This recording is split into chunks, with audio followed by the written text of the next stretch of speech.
What's going on, everybody? Welcome back to the print farm, I guess you can say at this point. It's about to become a print farm. We got a new printer on the way. Let's go ahead and talk about it. So if you guys keep up with the channel, you know that I've been kind of starting a 3D printing journey and just kind of printing all types of products, designing my own too, printing those, selling them on Etsy, all that good stuff. So I figured I'd give an update on the shop, what I'm printing right now, and kind of some things going on with the Bambu lab that I wanted to share.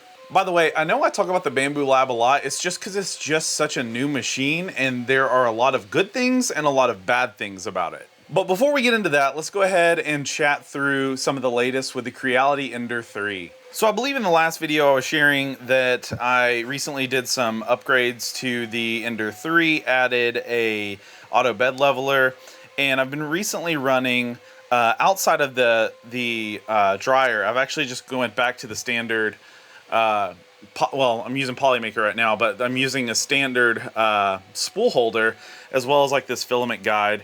For some reason I was getting really inconsistent extrusion with this. I think it was just causing a little bit of drag when coming out of this little hole right here. So I figured I would just try to eliminate that by going back to the way that Creality originally intended this to be used. Things seem to be going pretty well. Right now I'm printing a Linus Tech Tips screwdriver holder. If you're a fan of LTT, you'll understand what that is. By the way, that screwdriver is amazing. It's great. I don't know that I would necessarily pay 60 bucks for it again, but I already own it, so, you know, I'll continue to use it. It's definitely something that will last a very long time. It's very well made. I think I shared I moved the Bambu Labs printer in here. Excuse the trash can. It's kind of just overflowing right now. I need to go and take that out. But you can kind of see what we got going on here. I'm currently printing a PS5 controller holder here.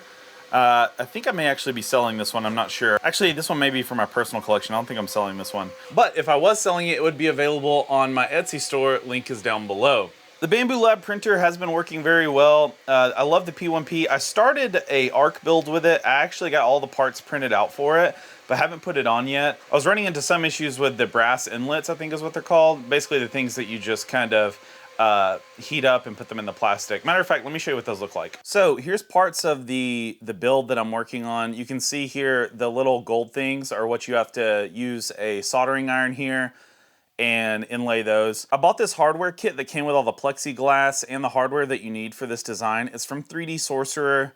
Definitely well put together. Would recommend again. The only thing I don't care for about the arc enclosure is it's a little hard to follow the instructions.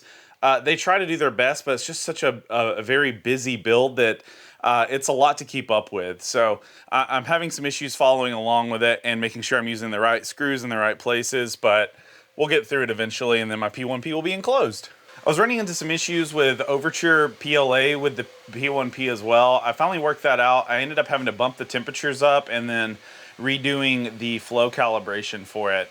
If you're interested in my settings for the Overture PLA, just let me know. I'll be glad to post them in a reply comment or something like that. That being said, I'm trying to get to a point to where I'm only using one type of filament so I can just keep purchasing in bulk from the same manufacturer instead of trying different things. Right now I'm between Overture and Polymaker. Surprisingly, everyone was telling me to check out Hatchbox, but I've had some inconsistencies with Hatchbox. I'm sure it's a great product, and maybe it's just me, but I don't know. I didn't really have good luck with it, especially on the P1P. It was a little better on the Creality Ender 3, but I don't know. P1P is what I'm going to end up keeping for the long run. The Ender 3 is actually going to someone else here pretty soon to be replaced by the Prusa MK4. So I purchased the MK4 when it first came out. As a matter of fact, I had like a lead time of 1 to 2 weeks. I'm now at 4 weeks and it still hasn't shipped, so I'm guessing they're running behind.